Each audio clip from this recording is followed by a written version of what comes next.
Shalom, selamat pagi semuanya. Apa kabarnya? Ibu berharap kita tetap sehat, ya tetap di dalam lindungannya Tuhan di tengah pandemi ini, di tengah kondisi yang menurut kita ini tidak nyaman ya. Tapi kita harus terus bersyukur dan kita yakin ya bahwa penyertaan Tuhan tidak pernah berhenti dalam kehidupan kita. Dan hari ini kita patut bersyukur karena kita dipertemukan kembali dalam chapel siswa. Ya, kita mau siapkan hati kita untuk kita beribadah kepada Tuhan. Kita mau bersungguh-sungguh untuk kita mendengarkan kebenaran firman Tuhan. Kita betul nikmati ya apa yang Tuhan mau sih dalam kehidupan kita. Gitu ya. Oke, untuk memulai ibadah kita pada pagi hari ini, Ibu mau ajak kalian semua untuk menaikkan pujian yang berjudul Terima Kasih untuk Salibmu.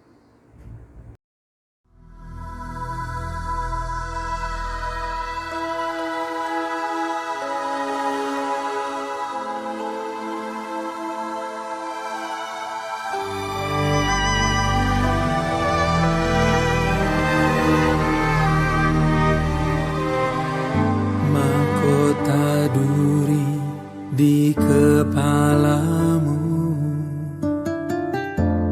menebus pikiranku, tanganmu berlubang paku menebus perbuatanku.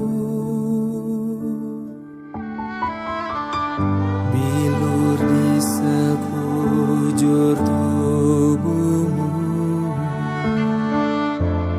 menyembuhkan sakitku. Tombak menusuk lambungmu mentahirkan hatiku. Begitu besar kasih-Mu padaku, hingga Kau pilih jalan salib-Mu, pengorbanan-Mu selamatkan hidupku.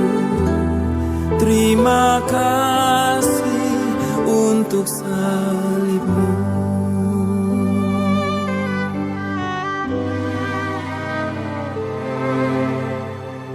Mahkota duri di kepalamu menebus pikiranku. Tangan-Mu berlubang paku menebus perbuatanku.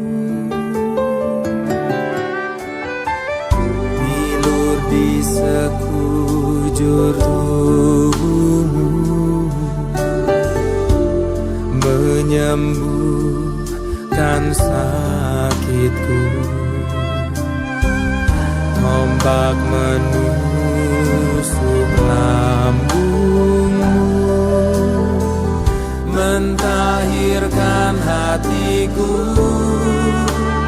Begitu besar kasih-Mu padaku, hingga Kau pilih jalan salib-Mu, pengorbanan-Mu selamatkan hidupku. Terima kasih untuk salib-Mu.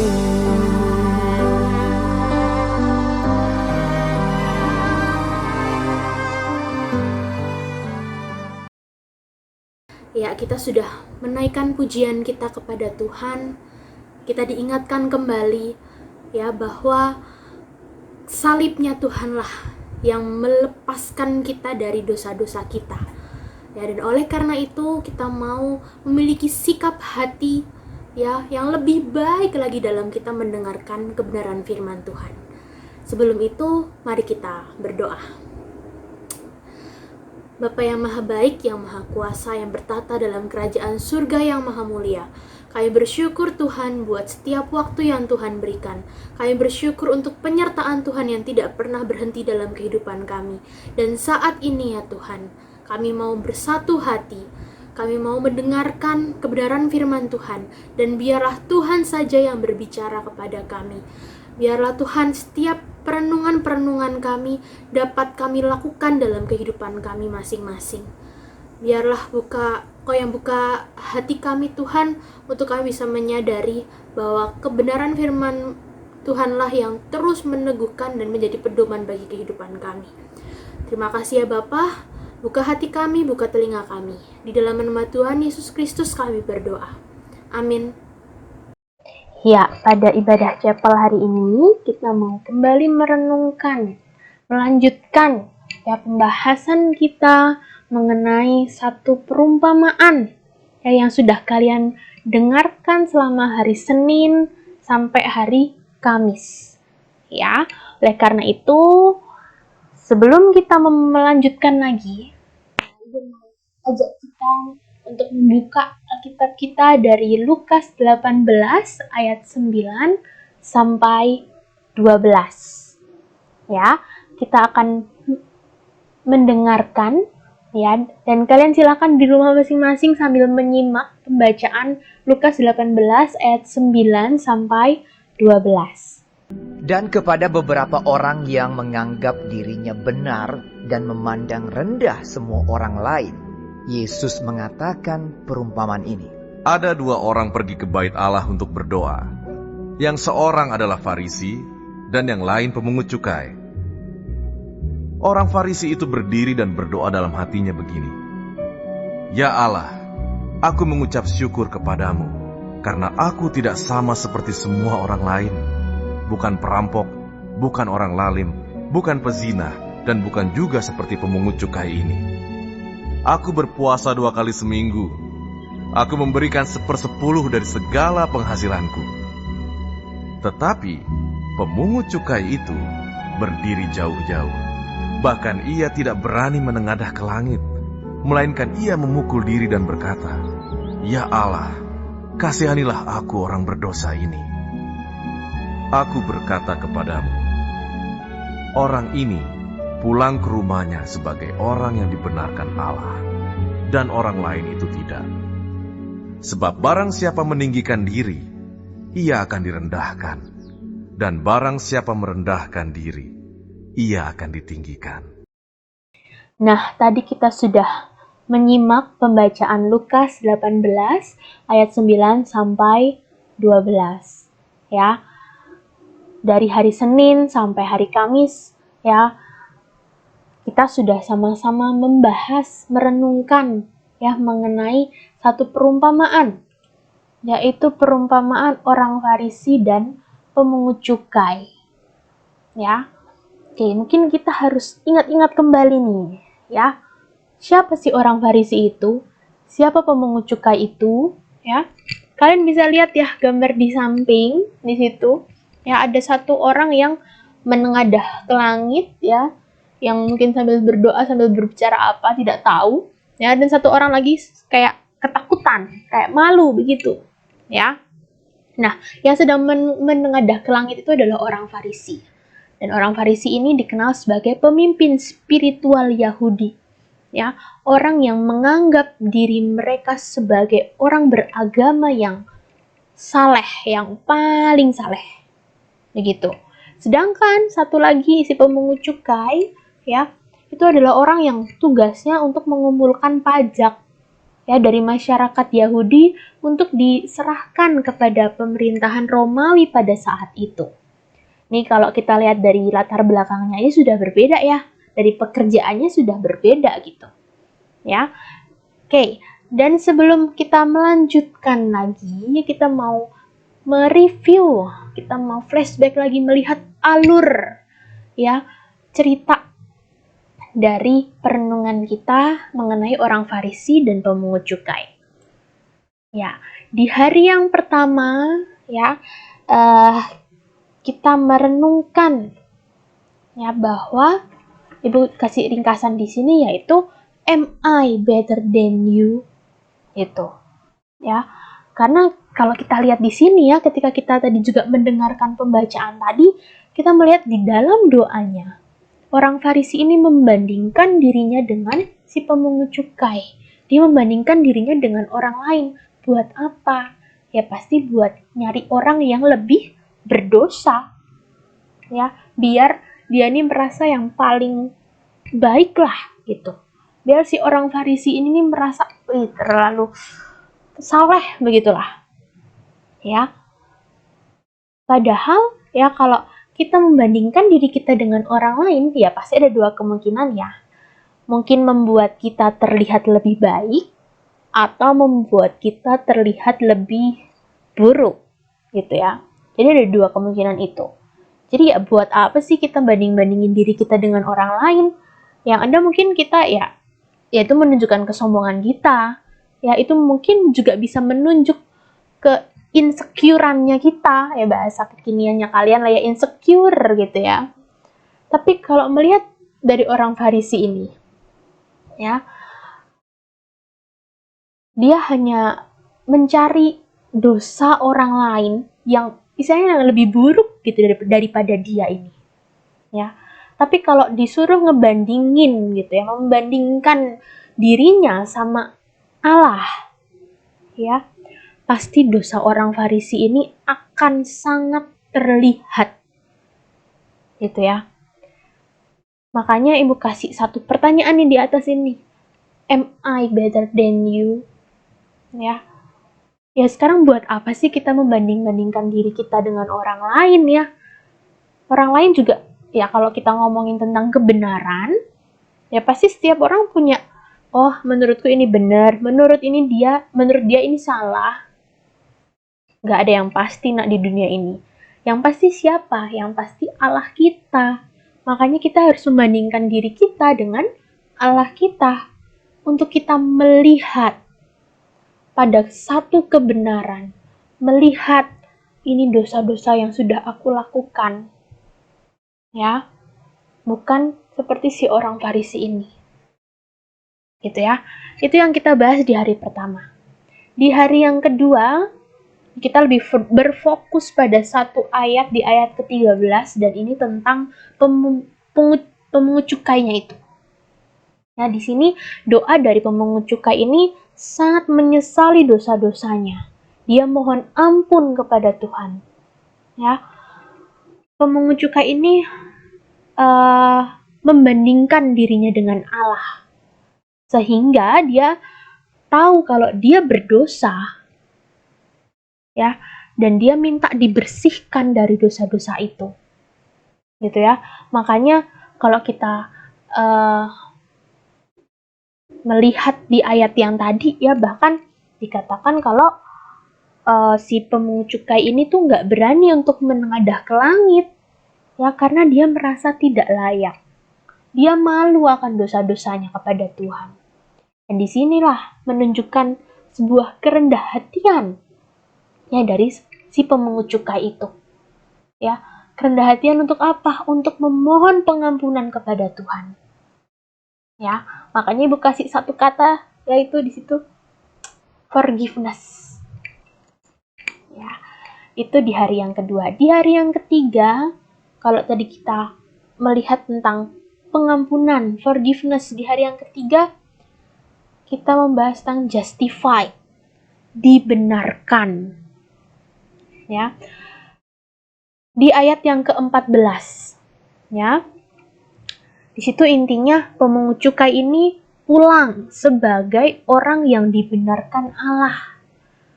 Orang yang dibenarkan Allah. Allah sudah mengampuni dosa-dosanya. Ya.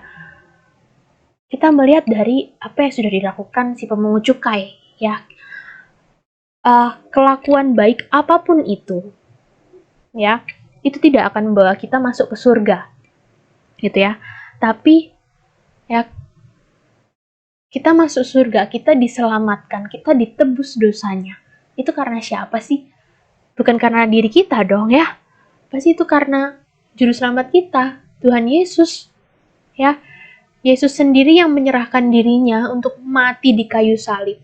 Dan disitulah kita dibenarkan di hadapan Allah. Ya, justified. Oke, itu di hari yang ketiga. Di hari yang keempat, kita itu pindah perikop. Ya, tapi masih berkaitan. Ya, dari Lukas 8 ayat 15 sampai 17. Ini tentang anak-anak. Ya, makanya Ibu kasih satu kalimat di atas, let the little children come to me. Ini yang Yesus katakan. Ya, Yesus ini mengasihi semua orang termasuk anak-anak. Ya, bahkan bisa dibilang kalau kita datang kepada Tuhan seharusnya seperti anak kecil, ya, yang dia percaya, ya, dia mau mendengar, dia polos, ya. Kalian tahu lah ya, di sekitar kalian juga ada anak kecil ya, dan mungkin kalian juga pasti pernah menjadi anak kecil, gitu ya, yang mungkin nggak tahu apa-apa dan sangat apa ya, mudah mengasihi orang, sangat mudah dikasihi juga, ya. Oleh karena itu, haruslah kita datang kepada Tuhan seperti anak kecil ini, yang percaya kepada Allah.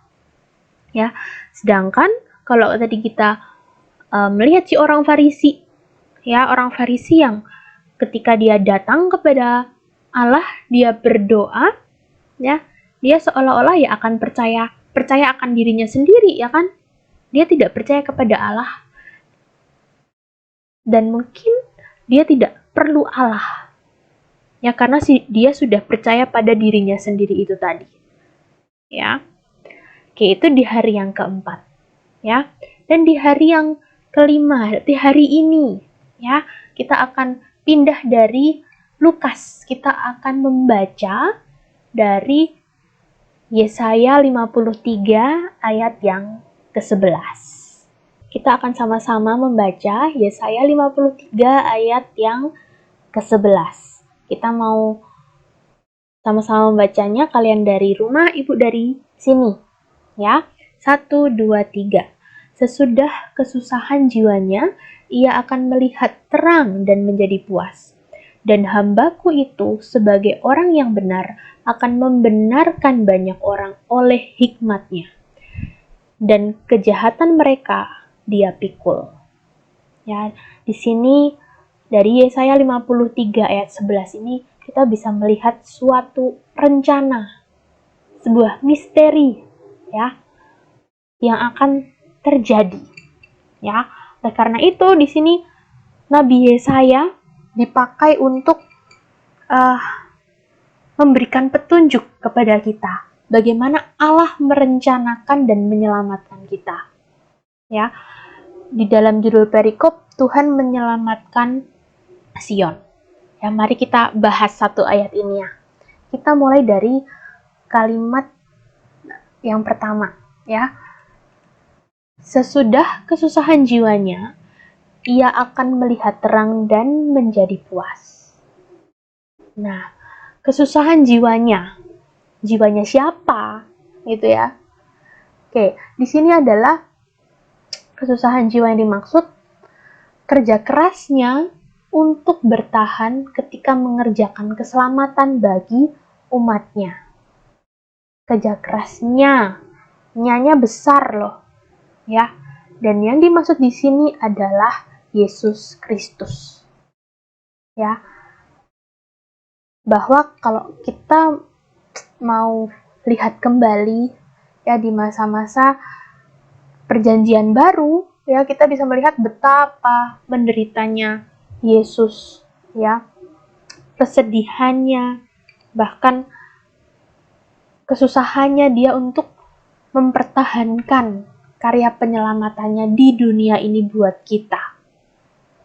Ya, kerja kerasnya inilah yang membuat ia ini adalah Allah Bapa, ya.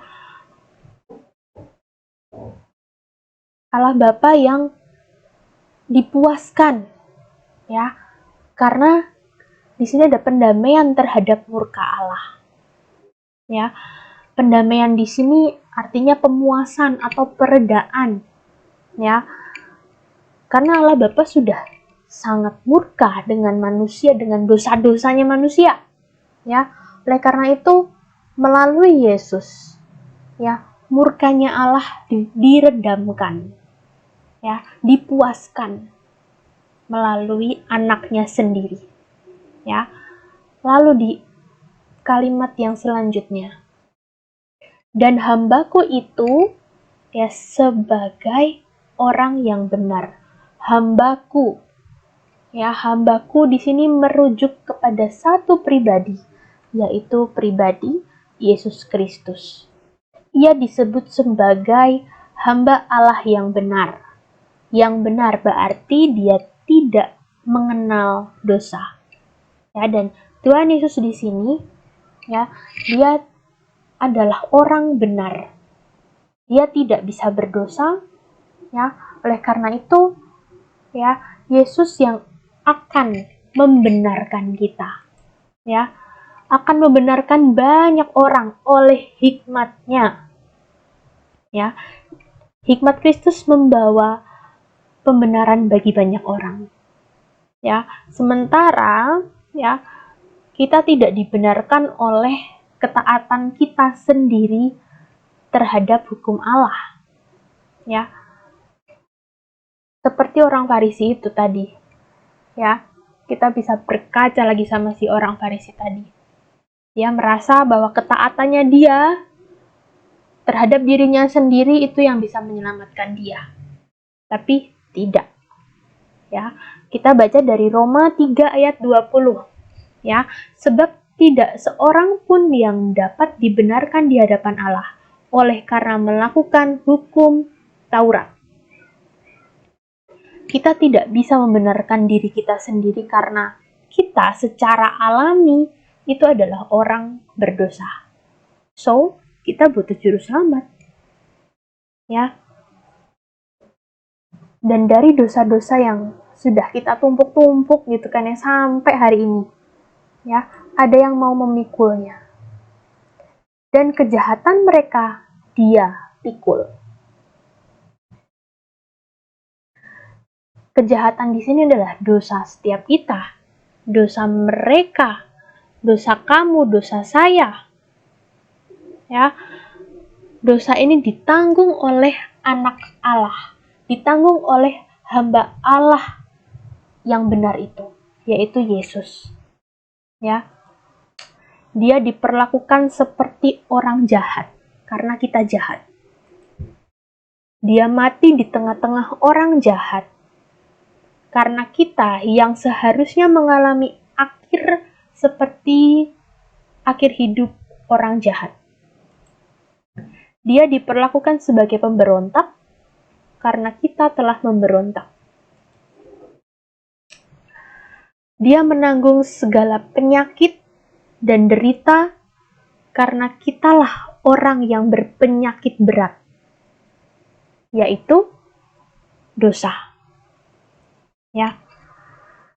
Di sinilah satu rangkaian dari Yesaya 53 ayat 11. Kita bisa melihat satu pribadi yang Tuhan sudah rencanakan ya untuk menebus dosa kita, membenarkan kita. Ya. Kita mau membaca satu ayat lagi ya dari Yesaya 53 ayat yang kelima. Ibu akan bacakan, tetapi dia tertikam oleh karena pemberontakan kita. Dia diremukkan oleh karena kejahatan kita. Ganjaran yang mendatangkan keselamatan bagi kita ditimpakan kepadanya. Dan oleh bilur-bilurnya kita menjadi sembuh. Nah, anak-anak, dari pembacaan kita dari Yesaya 53 ayat 11 dan ayat 5 ini, kita bisa melihat ya pekerjaan Tuhan itu sangat luar biasa. Pemberontakan yang kita lakukan, yang menanggung bukan kita, yang menanggung yaitu Yesus itu sendiri. Ya. kita harusnya sebagai orang percaya, sebagai anak-anak yang sudah sering ke gereja, sudah sering ikut devosi, gitu ya, harusnya menyadari loh akan hal ini. Ya, harusnya hukuman yang kita terima diambil alih itu semua sama Yesus. Gitu ya. Nah, oke, di sini kalian bisa melihat ya satu tokoh yang ini lawas cukup lama. Dia adalah aktor. Dia aktor Hollywood. Ya, dia sudah punya 300 film. Kebanyakan filmnya itu film horor. Ya, dia meninggal di Italia. Ya, pada November 1988. Jadi ketika tubuhnya itu sudah dibaringkan di dalam peti, ya salah satu putranya itu dia sedang mabuk berat. Ya, pada waktu itu, terus waktu dia membuka petinya, dia menuangkan minuman keras ke mulut ayahnya yang sudah meninggal ini, John Carradine ini. Ya, jadi pertanyaannya sekarang, dapatkah ya orang mati itu merasakan minuman keras yang dituangkan oleh anaknya itu? Ya, tentu saja enggak. Ya, tentu tidak akan bisa merasakan rasa dari minuman keras itu, ya kan? Nah, ini seperti kita, ya. Semua hal yang ajaib yang Kristus telah lakukan untuk menyelamatkan kita, ya, mungkin kita nggak merasakan itu sekarang. Kenapa? Karena kita sudah mati rohani. Ya, kita sudah mati secara rohani. Ya, dan Alkitab bahkan menuliskan tentang hal ini di dalam Efesus 2 ayat 5. Ya, kalau kita sudah mati di dalam dosa-dosa kita. Ya, oleh karena itu ketika kita sudah mati, ya, kita harus ingat kembali ya bahwa yang membuat kita hidup, yang membuat kita pulih, ya, itu adalah Kristus. Gitu ya. Jadi yang menjadi perenungan untuk kita di sini bahwa di atas kayu salib ya terjadi kemenangan terbesar sepanjang sejarah di alam semesta ini. Kuasa Allah menyatakan kemenangannya karena Sang Anak Allah rela mati. Inilah kemenangan dari kasih atas kebencian. Inilah kemenangan dari kuasa pengampunan atas murka. Inilah kemenangan dari ketaatan anak kepada bapaknya atas pemberontakan manusia. Inilah kemenangan dari kerelaan berkorban atas keegoisan manusia. Inilah kemenangan dari hidup atas maut. Inilah kemenangan dari kekudusan atas dosa. Ya. Dan perlu kita renungkan. Adakah kasih Kristus dan darahnya yang tercurah di kayu salib telah menjadi milikmu? Kalau iya, apa yang dapat kamu lakukan? Apa respon yang harus kamu ambil? Kalau enggak, kira-kira kenapa? Apa yang mengganjal dalam hatimu? Ya, nanti silahkan anak-anak bisa menjawab pertanyaan ini untuk menjadi bagian refleksi kalian. Ya, kita 1 minggu ini sudah berbicara tentang orang Farisi, orang pemungut cukai, tentang kepada siapa kita harus membandingkan diri kita. Ya, kita harus melihat dosa-dosa kita harus memohon ampun kepada siapa. Ya, kita memperoleh kebenaran itu dari siapa. Dan kita seharusnya datang kepada Tuhan sebagai apa? Ya, oleh karena itu, dari satu pertanyaan ini, silakan kalian renungkan. Ya, Ibu juga ikut merenungkan dari satu pertanyaan ini.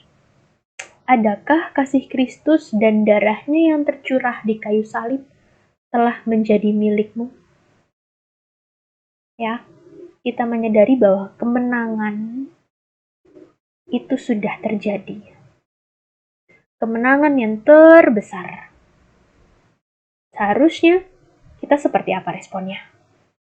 Ya, oke.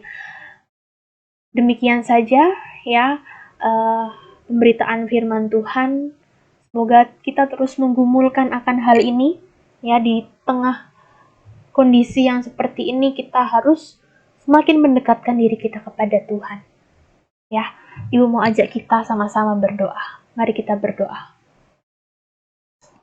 Kami menyadari betul bahwa kami ini adalah manusia yang berdosa ya Tuhan. Kami mati secara rohani, tapi kami yakin bahwa Tuhan yang memulihkan, Tuhan yang membenarkan kehidupan kami atas dosa-dosa.